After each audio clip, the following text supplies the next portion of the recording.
Hey you guys, welcome back to my channel. Angel Lee here. What it do? Long time no see, right? So you guys, before I get started, I know we're going through a tough time right now with this quarantine and everything. I just want everybody to protect themselves, be safe. Corona has come to my door 2 times. The first time was my husband's best friend, but he made it through. He's all right. All is well. And then my stepsister contracted corona and she passed away on April the 6th. Today is April the 15th. So protect yourselves, you guys. Wash your hands. Stay away from people. And we will get through this. Okay? All right, you guys. So the reason why you clicked on this video is because I asked you guys what kind of videos you wanted from me, and you all said that you wanted me to tell you about my tubal removal. I had my tubes removed January 16th, 2020. So we're tomorrow 2 months post-op. Okay, you guys, so me having my tubes removed was 100,000% my choice, okay? So the procedure that I had was a D&C of my uterus, and I had a bilateral salpingectomy. I had my uterus scraped. I had my tubes removed. All right, so a little backstory.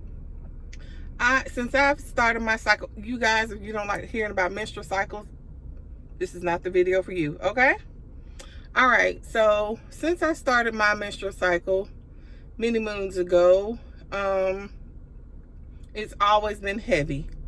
Always. 7 to 10 days every month. I've always had to wear a pad and a tampon at the same time every month.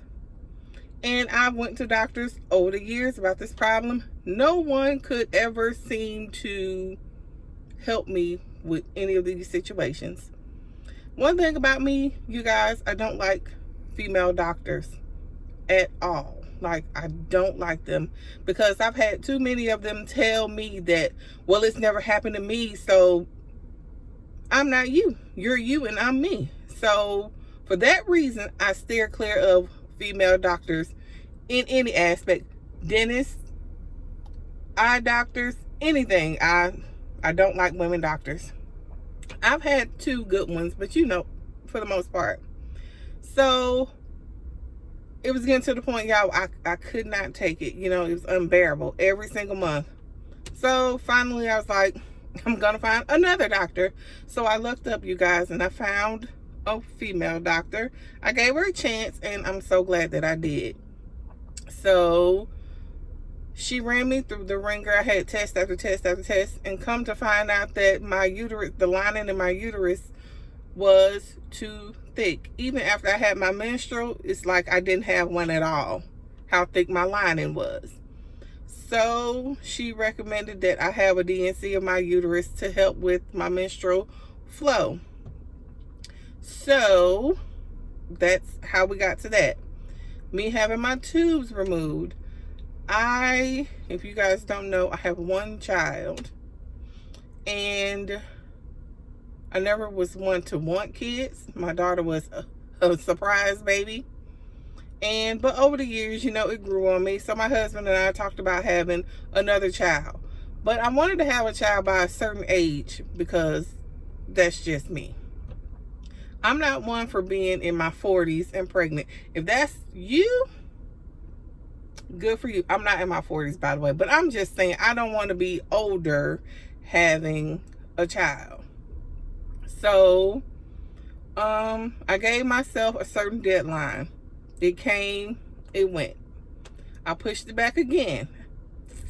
The deadline, it came, it went. I gave myself one more deadline, and this one was final, you guys. It was so final. So this deadline came and it passed, and I still wasn't pregnant. We wasn't trying, but we wasn't not trying either. You know what I'm saying? So, and my husband and I are busy people. So it didn't happen. So like I said, it was getting to the point where my menstrual cycles, something had to be done. So when I went and talked to this doctor, and I was like, look, I need permanent birth control, and taking birth control pills was a no, wasn't going to do that. And so she recommended me, well, I said, what about getting my tubes tied? So she told me that they no longer tie tubes because they do believe that that's how cervical cancer can start. It's not proven, but you know, it's a belief. So she was like, what about removal? And I was like, gang, you know, I know it's permanent then. So I made this decision on my own. Then I came back home and told my husband, this is what I'm gonna do. And he was like, what? And I was like, yeah, no more kids. For me, I'm too old to be starting over. I don't need a child in high school and a newborn. That's not for me. I'm sorry, y'all. I'm in my car. I'm not going anywhere right now. So, but anyway, yeah. So, this was in December. So she told, this is like a couple of weeks before Christmas, I made this decision. And so she was like, okay, you want to get this done? We can get it done the beginning of the new year. I was like, okay, cool. So the new year came. I got the call to do, you know, my testing, my pre-op and all of that. Just blood work, making sure that this is really what I wanted. I had to sign papers and all of that. I was cool. So January 16th, the day before, well, a couple of days before, I had to go to the hospital, and they gave me this soap to bathe with, some HiPACleanse. I'll show you the bottle. And I had to take 3 showers with this. So I had to take one the first night, one the night before surgery, and one the morning of surgery, I believe. I believe that's how it went. Okay, and so, cool, no problems. I could not eat anything after midnight before my surgery. Nothing to eat, nothing to drink, nothing. All I could do was brush my teeth, and that was that. I thought that was going to be hard, but it really wasn't. So, okay. The day before, the hospital will call you and tell you what time you need to be there. The first surgery started at 7:30, and the last ones, I want to say, is like 2 o'clock or something like that. So I got a call to be at the hospital at 11. I had surgery on a Friday. I believe it was on a Friday. So I had to be at the hospital at 11. So okay, I was there a few minutes early, of course. So I didn't wait very long in the waiting room, because they called me, they checked me in, they did insurance, blah blah blah. They did blood, they drew blood, they took like 4, 5, 6, probably like 6 tubes of blood. Made sure one last time that I was sure what I was getting. They keep asking, every person that you go to, they ask you, what are you getting? To make sure you know what's up. So about 12ish, I want to say, I got called back for pre-op. My husband, it was just my husband and I that went. And that's another thing, you guys, I didn't tell anybody about this. One friend, my husband, my daughter, those are the only people who knew what was going on. Nobody knew. And I'll tell you why I did that. But so it was just my husband and I. So about 12ish, they called me back for pre-op.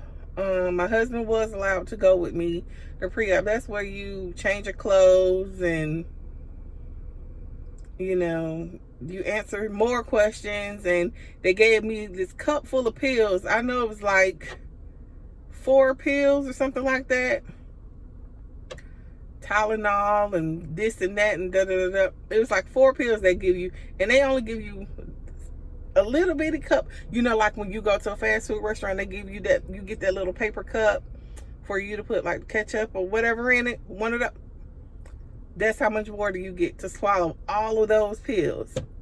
So when they hooked me up to the machine, you guys, my heart rate was ridiculous. Like, it was ridiculous. They was like, you nervous? I was like, yeah. I wasn't hungry, I wasn't thirsty, just my nerves. Hospitals don't scare me whatsoever. Like, I have no problems with that. To me, once I had my daughter and all that I went through to have her, hospitals don't bother me. And which was another reason why I chose to no longer have kids. Okay. My daughter that was a miserable pregnancy experience, and I never ever wanted to ever do that again. And you know, people's like, your next pregnancy might be different, but that was awful. I was sick the whole pregnancy, 8 months of being sick. That is just, I never wanted to experience that again. So anyway, my heart rate was through the roof. So they gave me all these pills, and you know, I changed my clothes, and you know, you had to put on their stuff. And okay, so another thing is, you guys, I just so happened to be on my cycle when I had this surgery. I told my doctor ahead of time, and she was like, that was even better, so she could really see, you know, what was going on and stuff. So I had to put on this big old pad. I guess that's what they give you after you have a baby. I didn't get one of those, so I don't know. One of those big pads and like some mesh underwear and their socks and this gown thing, bear thing gown that you tie to the side. That's all I had on. So after I did all of that,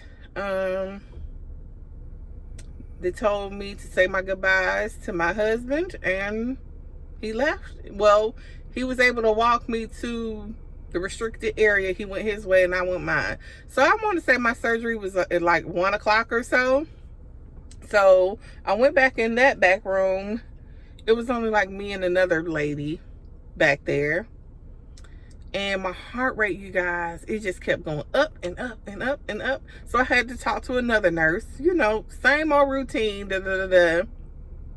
So the anesthesiologist, he came, and then another lady, I don't know what she was, she came. Anyway, in the end, y'all, it was like, I talked to my doctor, she did come, and we made sure one final time and everything.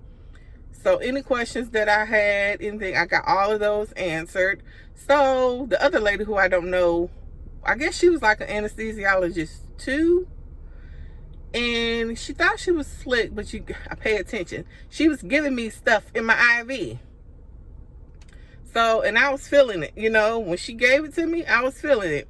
But all was good, you know. So they came, they was talking to me, and then they was like, all right, Miss Angel, you know, we're finna get ready to go, whoop, whoop, whoop, blah, blah, blah. So everybody left, you know, like I said, they kept coming and going. The different doctors and nurses and everybody, they just kept coming and going. So they was like, oh my God, your heart rate is really high. So they gave me something to lower my heart rate a little bit. And so the anesthesiologist lady, she came, and I saw her out the corner of my eye. She put something, you know, she gave me something, and they was like, you ready to go? You know, they unhooked me from everything they needed to unhook me from. And I was like, yeah, I'm ready to go.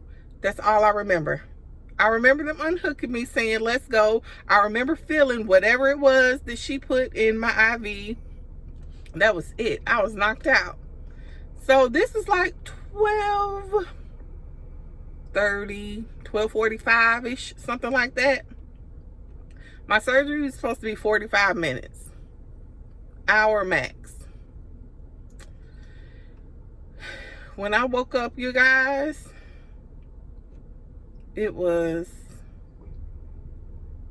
6 something. So the one reason why my heart rate was up, you guys, is because, like I said, hospitals don't bother me. The one thing that scares the life out of me is being put on a ventilator. I can handle a lot of things, but I did not know that I was going to be put on a ventilator.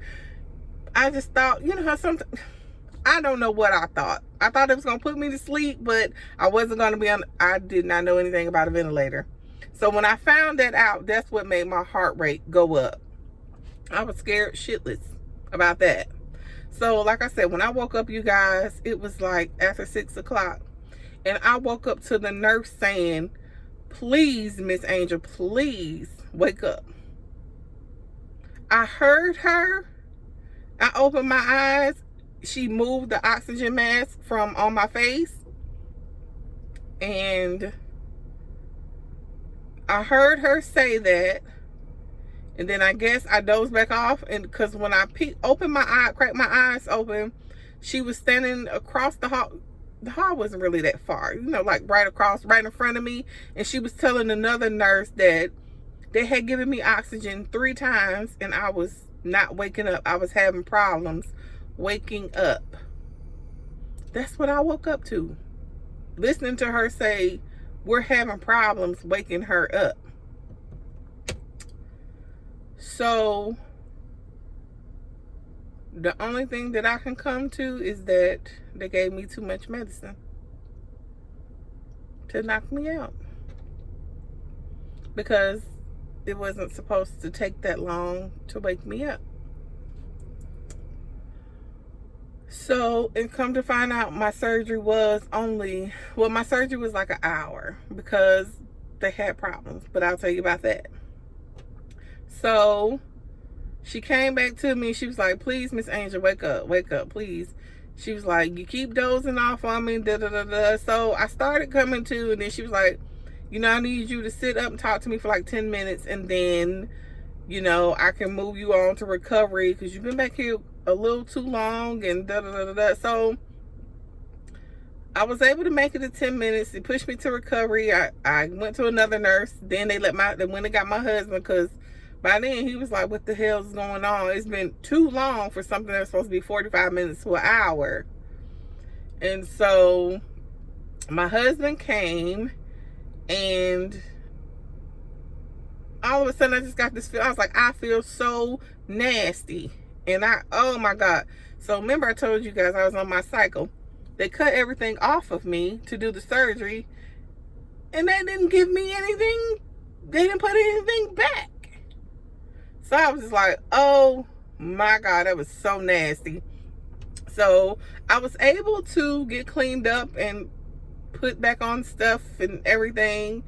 And my husband helped me get dressed. Sorry, you guys, camera cut off. But I was able to get dressed and stuff. So, you know, my husband helped me get dressed. And so, after I got dressed, you know, they told the new nurse that they were having problems, that I was having problems staying awake. So I remember, you guys, I was talking to her and my husband 1 second, and next thing I know, I just went out just that quick. And I remember her saying, oh no, Miss Angel, please wake up. My husband's looking at me like, what in the holy hell? And he was like, you know, babe, wake up. So I woke back up and I was like, what? You know what I'm saying? They was like, you just dozed off, you went back out, you know, da da da da. So they let me sit there a few more minutes, and they sent me on my merry way. When I was putting on my clothes, you guys, well, in pre-op and everything, you know, I was told that I was going to get cut around my navel, one above my C-section scar in that area, and to my left. But when I woke up, I was cut the navel by my C-section scar into my right. And I was like, that's odd. But I never seen my doctor anymore that day. So me and my husband would go home. He had to give me some popsicles because, they put a tube down your throat for when you're on the ventilator. So my throat was a little sore, but it wasn't like the worst. So I already had my pain medication. I had already got that like a week before and all of that stuff. So I go home and all was well. I get in the bed. They give, the breathing thing that you get at the hospital. I had to do that every hour or so or something like that. So I go home. I just had like, I just bought like a front button down dress from Target. Not dress, nightgown from Target. Really comfy, by the way. And I just propped up all my pillows in my bed and I went to bed. Everything was fine, you guys, until around about, someone said I got home like 8 o'clock. I got home. So around about 4 a.m. the shit hit the fan. I guess the meds had wore off and oh my goodness, my stomach was hurting so bad. So, hubby to the rescue, got my medicine. All was well. I was able to sleep. So the next day, my throat was a little sore. I just had some popsicles, those outshine fruit popsicles. I just used those. And the next day, I was a little sore. It wasn't like, the pain wasn't as bad as it was, at the 4 a.m. So I was able to eat, but I really wasn't that hungry once I was able to eat. And, things progressed. I kept doing my little breathing things. That was a little hard, but I was able to do those. So day 2, that's when I told my mom I had surgery. She hit the fan, but whatever. I didn't tell her. Still to this day, she don't know I had my tubes removed. But I just told her that I had a DNC because of my cycle problems and all of that. I didn't tell her I had my tubes removed because she would have a fit. Why would you want to do that? I don't want to hear that. She found out, but as of now, she doesn't know. So, the 3rd day, my stomach was hurting. Like, oh my goodness, my stomach was hurting so bad. And it wasn't really like the incisions, it was just like my stomach, the whole front of my stomach was hurting. And so it's like the medicine wasn't helping. So then that's when people was like, have you went to the bathroom yet? I was like, no. So the 3rd day my stomach was hurting. The 4th day I was like, oh my God, I'm finna go back to the hospital because if I'm not one to take pain meds. So if I'm gonna take pain meds, them issues better work. You know what I'm saying? That's how I feel. So the pain meds was not working. And so later on the 4th day, I had a bowel movement and all the pain stopped. So I feel like the sooner you go to the restroom, the better you will be. So after that, the pain stopped and I had like I was sewn together with like some wire stuff and then I had like medical glue on top. So, I was able to shower and everything. I just didn't saturate my stomach and everything, but I was able to shower and everything. So around day 7 or so, then my stomach started to itch. Oh my goodness, it was itching. I already had my post-op. I went back for post-op day 10. So by then, oh my goodness, it was itching so bad. I wasn't scratching, you know, the actual scar, but like around it and everything. So when I went to the doctor, she was like, why are you so red? And, you know, and I was like, it's itching like the dickens and stuff. And she was like, it shouldn't be itching like that. And da da da. So she gave me like some antifungal cream or something. It wasn't all, it was 2 of the 3 incisions that was itching. So she gave me some antifungal cream, and she cut a little bit piece of the wire off, and she was just like, just wait for the medical glue to fall off, and that's it. So complications, you guys. The reason why, remember I told you I was supposed to be cut to my left and I was cut to my right. So the DNC part, scraping my uterus, that went fine, no problems. The reason why I was cut to the right and not to the left was she had problems removing my tubes, to the point where I almost was not able to get them removed. Like I said, I only have 1 child, you guys. And when I had a C-section, I had a voluntary C-section with my daughter. Some people say you can't do that, but yes, you can. At least back then you could. You can get a voluntary C-section. And I did, because I'm impatient as ever. So she told me that because of my C-section and stuff, and the scar tissue on the inside, it was so bad, you guys. It's like I had 8 kids, 8 pregnancies. Just the 1 kid, that's all I had. So she said it was so bad that she couldn't see from the left. She had to go to the right. And she was finally able to get through all of that scar tissue and remove my tubes. I do have pictures. I'm debating on if I want to show you guys, but I do have the pictures.